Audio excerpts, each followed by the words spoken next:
రావాల్సిన కోరుతున్నాం. Hello to hello hello ఇంకొద్దిగా హలో హలో హలో ఒక్క నిమిషం హలో కొద్దిగా వర్దిల్లాలి వర్దిల్లాలి వర్దిల్లాలి. పోలీస్ కూడా శిక్షకు పడకపోవడానికి అసలు కారణం ఏంటంటే అసలు మరణానికి అసలు కారణాన్ని రాయకుండా డాక్టర్లతో తప్పుడు రాతలు రాయించుకుంటున్నారని చెప్పి నీ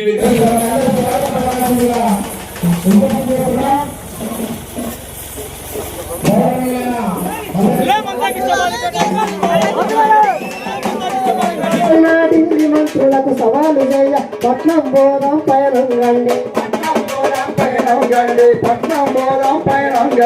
మాది మంత్రులకు సవాలు చేయ పట్నం పోదాం పయనం రండి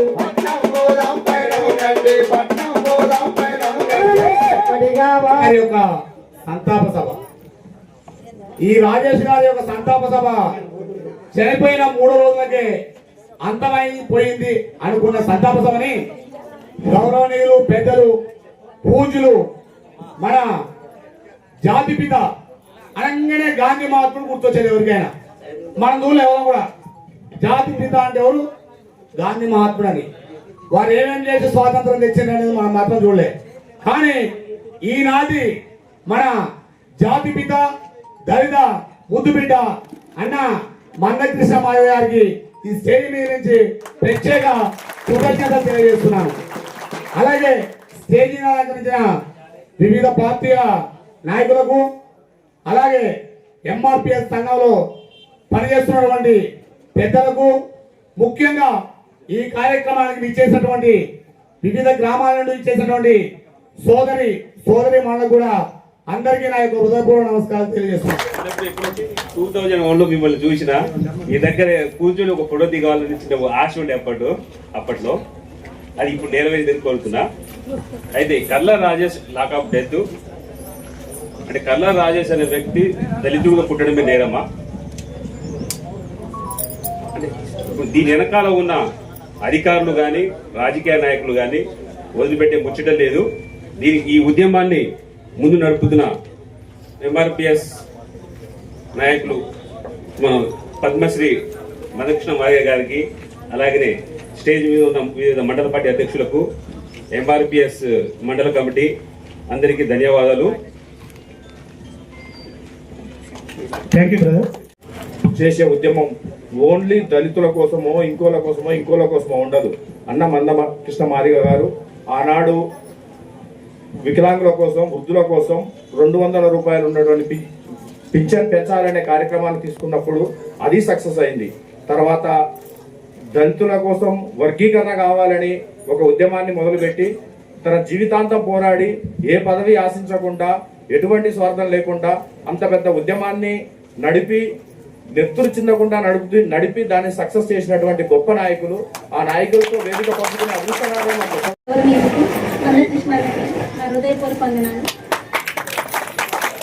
మాట్లాడుకునే విషయం ఏంటంటే రమేష్ అన్న చనిపోవడం చాలా బాధాకరం. ఎందుకంటే అన్న మన ఎస్సీ మాది కంటే అందరికి సులకన అనమాట. ఓకేనా, మన మాదిగానే లేకుంటే ఎక్కడ ఎవరు లేరు. ప్రతి విషయంలో మన మాదిగా వాళ్ళే ముందంజలో ఉంటావు. వ్యవసాయంలోనూ ప్రతి విషయంలోనూ అలాంటి అన్నకు అన్యాయం జరుగుతున్నాము. నేను ఎప్పుడు ముందంజలు ఉండాలా? మొదటగా నేను కోరుకుని అన్నయ్యకి న్యాయం జరగాల. ఆ తల్లిదండ్రులకు పుత్ర సోహం పోవాలా. ఆ తల్లిదండ్రులకు అందరూ అండగా ఉండాలి. ఈ అవకాశం ఇచ్చిన పెద్దలకు వందనాలు. ఈ యొక్క నాయకులందరికీ కూడా ముందుగా ఈ ఎంఆర్పిఎస్ తరఫున కృతజ్ఞతలు తెలియజేస్తా ఉన్నాము. ప్రధానంగా కర్ల రాజేష్ అనేటువంటి ఒక వ్యక్తి మృతి మాత్రమే కాదు, ఇది వ్యవస్థలోనే ఒక వైఫల్యంగా మనం పరిగణించాలి. దయచేసి చట్టాన్ని కాపాడాల్సినటువంటి పోలీసు వారే ఇలాంటి నేరానికి పాల్పడితే మరి ఈ బలహీన వర్గాలకు భద్రత ఎక్కడుందో ఒకసారి అందరు ఆలోచన చేయాలి. అదేవిధంగా ఈ యొక్క కేసులో ఖచ్చితంగా న్యాయ విచారణ జరగాలి. దీనికి సంబంధించినటువంటి ఈ యొక్క హింసకి కారణమైనటువంటి ఏ ఒక్క పోలీస్ అధికారిని కానీ అదేవిధంగా ఏ ఒక్క నాయకుడిని కూడా ఉపేక్షించేది లేదని చెప్పేసి కూడా మేము డిమాండ్ చేస్తా ఉన్నాము. అదేవిధంగా ఈ ఉద్యమం ఇంతటితో ఆగదు. మందకృష్ణ మాదిగ గారి నేతృత్వంలో ఇది మరింత ఉధృతం అవుతుంది. ఖచ్చితంగా స్థానిక చిలుకూరు ఎస్ఐ సురేష్ రెడ్డి అనేటువంటి వ్యక్తిని సస్పెండ్ చేస్తూ విధుల్లో నుంచి తొలగించకపోతే ఈ ఉద్యమము మరింత ఉవ్వెత్తున లేస్తుందని చెప్పేసి కూడా మేము డిమాండ్ చేస్తా ఉన్నాం. భవిష్యత్తులో మందకృష్ణ మాదిగ గారు ఏ నిర్ణయం తీసుకున్నా కూడా ఆ నిర్ణయానికి మేము ఖచ్చితంగా కట్టుబడి ఉంటాము. ఆ నిర్ణయంలో మా పాత్ర పోషిస్తాము. ఇక్కడ న్యాయం కర్ల రాజేష్ కుటుంబానికి న్యాయం జరిగేంత వరకు ఖచ్చితంగా ఈ పోరాటాన్ని ఆపబోమని ఈ విధంగా మేము హెచ్చరిస్తా ఉన్నాం. సిపిఎం పార్టీ సీతారాం యేచూరి గారు మొన్ననే చనిపోయిండు. సిపిఐ పార్టీ మన సురావణ సుధాకర్ రెడ్డి గారు మొన్ననే చనిపోయిండు. తెలుగు నేలకు వాళ్ళు చాలా గుర్తింపు గౌరవాన్ని దేశ స్థాయిలో తీసుకొచ్చారు. ఎప్పుడో మా చిన్నతనంలో ఇద్దరు పేర్లు బలంగా వినబడేవాళ్ళు. ఒకరు పుచ్చలపల్లి సుందరయ్య గారు, ఒకరు చంద్రరాజేశ్వరరావు గారు. భారతదేశంలో కమ్యూనిస్టు మార్క్సిస్టు పార్టీలకు నాయకత్వం వహించిన రోజులు తెలుగు వాళ్ళకు ఏకకాలంలో వచ్చినాయి.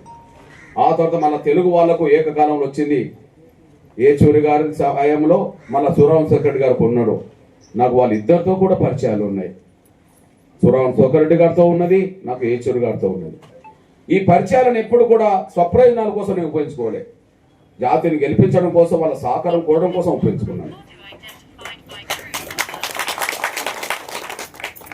ఓకే, దేశ రాజకీయాల్లో కాంగ్రెస్ పార్టీ అంటే సోనియా గాంధీ గారు ముందు గుర్తుకొస్తారు.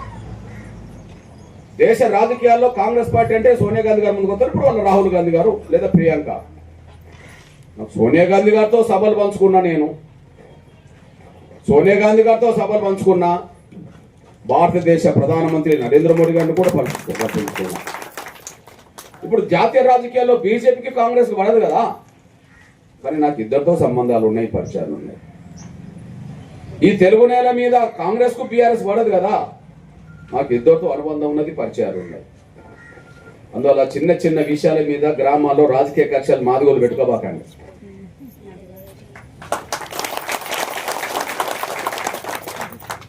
ఇప్పుడు నేను ఉత్తమ్ కుమార్ రెడ్డి గారి మీదనే నేను విమర్శలు పెట్టబోతున్నా.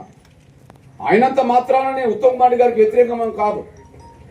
ఉత్తమ్ కుమార్ రెడ్డి గారితో ఒక వేదికను పంచుకొని ప్రచారం చేసిన రోజులు ఉన్నాయి నాకు.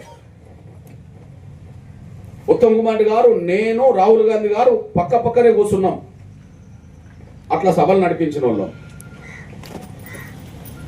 ఇక ఉత్తమ్ కుమార్ రెడ్డి గారు మధ్యలో ఉంటే నేను రైట్ సైడ్ కూర్చున్నా, లెఫ్ట్ సైడ్ రాహుల్ గాంధీ గారు కూర్చున్నారు. అయినప్పటికీ ఇప్పుడు ఉత్తమ్ కుమార్ రెడ్డి గారు ఇలా దోషిగా నిలబెట్టడానికి నా వంతు ప్రయత్నం చేస్తా, అది వాస్తవం కాబట్టి.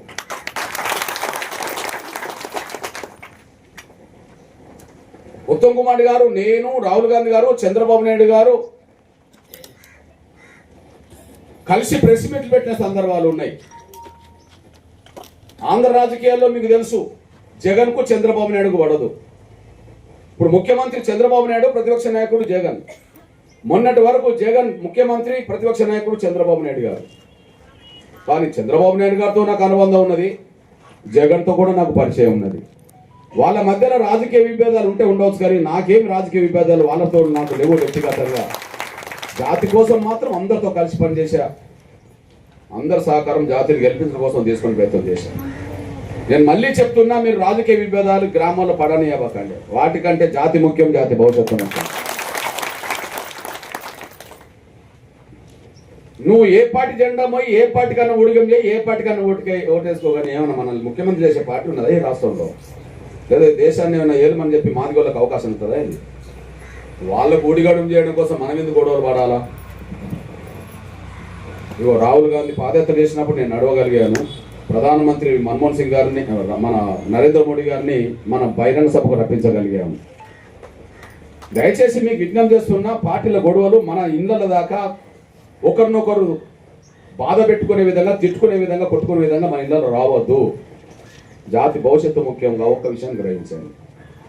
ఇక్కడ విషయం మీ దృష్టి తీసుకొస్తున్నా. నేను మీ అన్నగా కర్ల రాజేష్ చనిపోయినప్పుడు, కర్ల రాజేష్ లాకప్ డెత్ గురించి చనిపోయిన సమయంలో నేను ఢిల్లీలో ఉన్నా. ఇక్కడ విఘ్నులు ఉన్నారు, చదువుకున్న బిడ్డలు ఉన్నారు. సుప్రీంకోర్టుకు స్వాతంత్రం వచ్చిన కాంచి 53 మంది చీఫ్ జస్టిస్లు అయ్యారు. ఇప్పుడు ఈయనతో అందులో కేవలం 2 మాత్రమే దళితులు చీఫ్ జస్టిస్లు అయ్యారు. అందులో ఒకరు కేజీ బాలకృష్ణన్ అని చెప్పి, ఆయన కేరళ. మొన్నటి వరకు చీఫ్ జస్టిస్ ఉండబడే గవాయి గారు మన దళితుడు, మహారాష్ట్ర. ఆయన మీద లాయరు సుప్రీంకోర్టులోనే ఒక బూటుతో దాడి చేశాడు. ప్రపంచంలో ఎక్కడ కూడా ఒక బూటుతో ఒక జడ్జి మీద దాడి చేయలేదు. కానీ మన వాళ్ళు ఏ స్థాయికి ఎదిగినా కూడా అవమానాలు తప్పవు అనడానికి సాక్ష్యమే చీఫ్ జస్టిస్ మీద బూటుతో దాడి చేశారు. ఆ దాడిని ఖండిస్తూ దేశవ్యాప్తంగా ఉద్యమాన్ని ఎంఆర్పీ చేసింది. హైదరాబాద్లో దక్షిణాది రాష్ట్రాల మొత్తం